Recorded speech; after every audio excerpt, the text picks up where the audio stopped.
In this video, we're going to explore the idea of the p-value, which you saw in your previous statistics classes. But because it's a concept or a value that people often just take on faith and often have to look up rules for how to handle it, I thought it might be helpful to contrast the classical statistics view of the p-value and then revisit it as a story or as an allegory.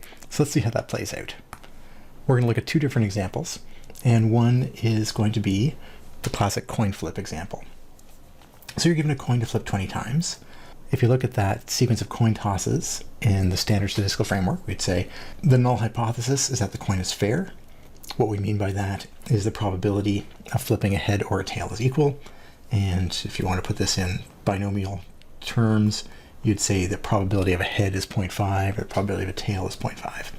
To contrast the null hypothesis, we have the alternative hypothesis.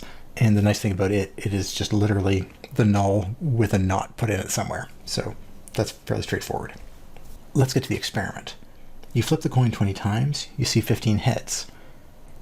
Now hopefully that raises your eyebrows a little bit, going, in the back of your mind, I'm thinking, fair coin, 20 tosses, probability. I expected 10, but I'm seeing 15. Okay, then if we just follow the standard statistical analysis, we would check with the probability of finding 15 or more heads. That would be the standard statistical test with a fair coin, and we'd find out that that is a 2% chance. Or what would be reported in any statistical test on a computer is the p-value. You'd be told the p-value is 0.02. In most frameworks and most research papers, they would then say that the critical threshold for the p-value is 0.05, and so we would reject the null hypothesis. Again, look back at your notes for intro stats about why we don't say accepting the alternative, blah, blah, blah, but it's a nice logical structure. So this would be a full sequence. We have an experiment, we have an outcome, that outcome gets tied to a p-value, and then we look at that p-value and say, well, is it big, small, okay, do we reject the null hypothesis or not? And honestly, I never found that particularly gripping. So let me tell you the same story in a slightly different way. Feel free to completely ignore this if you listen to it and it doesn't make any sense or it doesn't help you. But here's the story now. You're walking down a street corner, New York City, and you hear a little psst from the alley. Psst. Got a bet for you. Well, this is New York City. You finally found a street corner shyster who's going to offer you a little gamble. And you're like, oh, I'll try this. Pretty safe neighborhood. All right. So you go into the alley. Psst. Got a coin here. I'm going to flip it. Heads, you win $10. Tails, you only have to pay me $1. You're like, okay, this is too good to be true. So what's the catch? Oh, it's totally fair coin, totally fair coin. Yeah, it's all fine. This is your null hypothesis. This is the deal that you're being offered by the shyster, is everything's fine, everything's normal. Well, you say, well, yeah, I'm a statistician, a junior statistician, but a statistician. So what I'm going to do is I'm going to ask to try out your coin first. So I'm going to flip your coin 20 times, and we're just going to see what happens. Okay. Now, the shyster is not a statistician, so he says, sure, okay, give that a shot. And so you do a little quick experiment. You flip it 20 times, and you get yourself 15 heads. You've now repeated the experiment we just talked about, and now your choice is to say, is this guy lying? Again, you never know for 100% sure, right? What you saw was something that seems unlikely, but this is where the statistics come in. If he's telling the truth, if his story is straight and it's a fair coin, then what you just saw, that outcome of 15 heads, has only a 2 in 100 chance of happening. So that's where you go, that's bullshit. Not to put too fine a point on it, that's garbage. It is so unlikely to have seen what I saw, if you're telling me the truth, that I have to reject what you're telling me. I've got evidence and I've got you telling me things. The evidence tells me I have to reject what you're telling me. That to me helps interpret the p-value.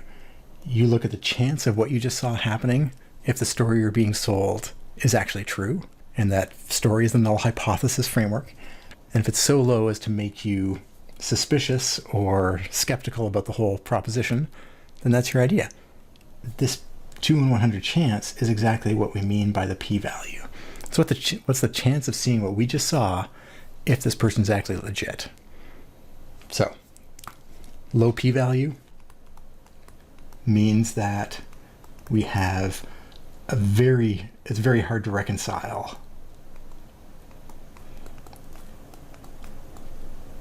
the claims with the actual experimental outcome, what you actually observed. Let's try another one, see if it makes any more sense. Here we're going to do it more in the context of a manufacturing facility. In this scenario, well, let's walk through the classical statistics perspective. Here we have two machines that we're looking at that produce smooth steel plates. And one of the things that's obviously of importance is how smooth are they? What's the roughness factor? The null hypothesis is always that boring statement that nothing's happening, everything's the same. So here it would be that both machines produce equally smooth plates. The alternative is the logical antithesis of this, so it's that they don't produce equal smoothness. I'm not saying one more than the other, just they don't produce the same smoothness. So how do you validate any of that? Well, we did this experiment. We measured this RA scale, which is a nice ISO standard for measuring roughness, and its units are micrometers of deviation. So in one of the plates, we get an average, again, not every sample, but an average of 15.2 micrometers, and the other one we get 16.8. And if you think about these standard deviations here, then what you could expect to see is, one distribution centered around 15.2, the other distribution centered around 16.8, not that far away, if we have the standard deviations of around 3 here. So, they're different distributions, but they would overlap pretty heavily.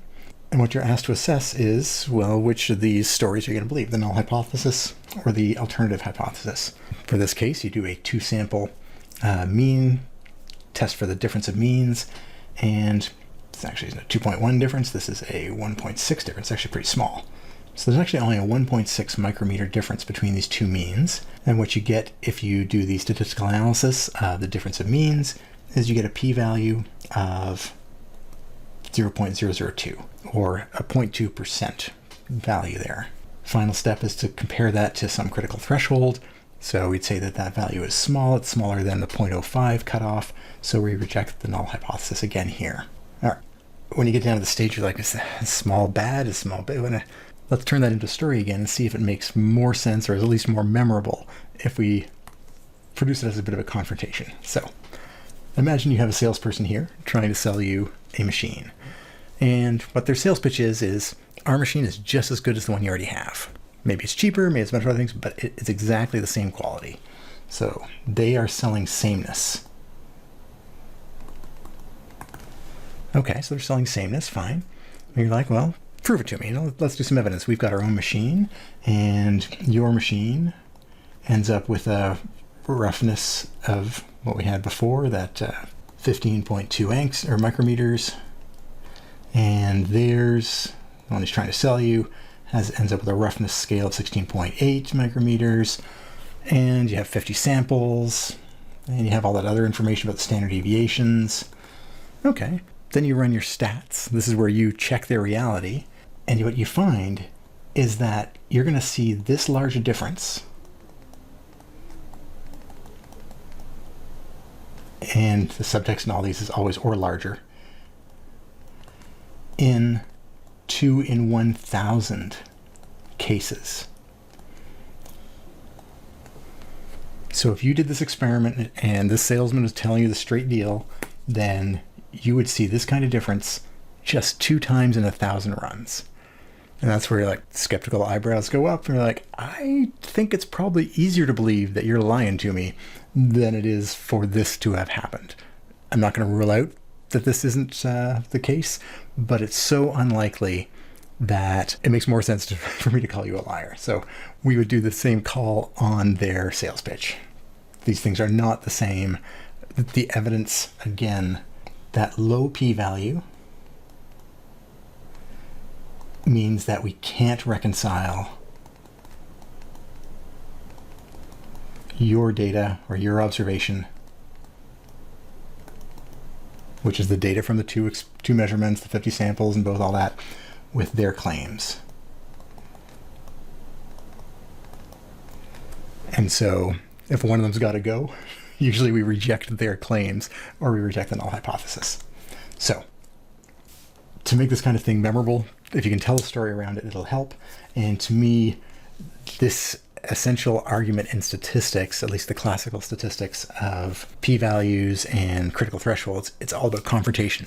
You're being fed some story, and if you make it a person, that makes it more concrete. Someone's trying to sell you something, and they're always trying to tell you that, oh, mine's just the same as that one. It's just the same as what you expect. Everything's the same, no differences, there's no problems. Then you go and do some observations, you do your experiment, and you go, okay, I did my experiment. If you're telling me the truth, how likely is it that I would have seen what I just saw? That's exactly what the p-value is. If you're telling me the truth, how likely is it that I would have seen what I just saw? And if you get a value close to 1, you're like, oh, 1, remember, is 100% probability. So, and again, there's lots of psychology studies that'll show if you translate that into numbers, like if we would see this in 50 out of 100 occasions, so let's say a p-value of 0.5, for example, if you had a p-value of 0.5, you translate that into 50 times out of 100. You're like, oh, that doesn't seem too unlikely. So yeah, what you're telling me and what I see in my evidence, that seems reasonable. If you still want to stay skeptical, you can maybe rephrase it as, I'm not sure I buy what you're saying, but this evidence isn't strong enough for me to say there's something fishy going on. So you can't prove them wrong if you get a p-value that's pretty high. And high is again relative here, but typically larger than 0.05 is what you'll see quoted all over the place. So anything that happens more than once in 20 or 5 in 100 times, there may be evidence that what you're telling me isn't quite right, but what I've got isn't strong enough to make a strong statement on it. The contrasting that we saw in the last two examples, of course, is that if you get a value that's close to 0, that's when you know things are interesting from the statistical perspective. We always get more excited by these. This points to something fishy in the story. The chance of seeing your data with their story is too small, and that captures the p-value idea perfectly. A small p-value means that these two things, their story and your data, have a really hard time coexisting. And again, you usually trust your data, so rejecting their story, rejecting the null hypothesis is what you do next. All right. Hopefully that gives you just a different way to look at p-values and maybe make a better anchor as we go through some of the examples that we're going to work with different statistical tests.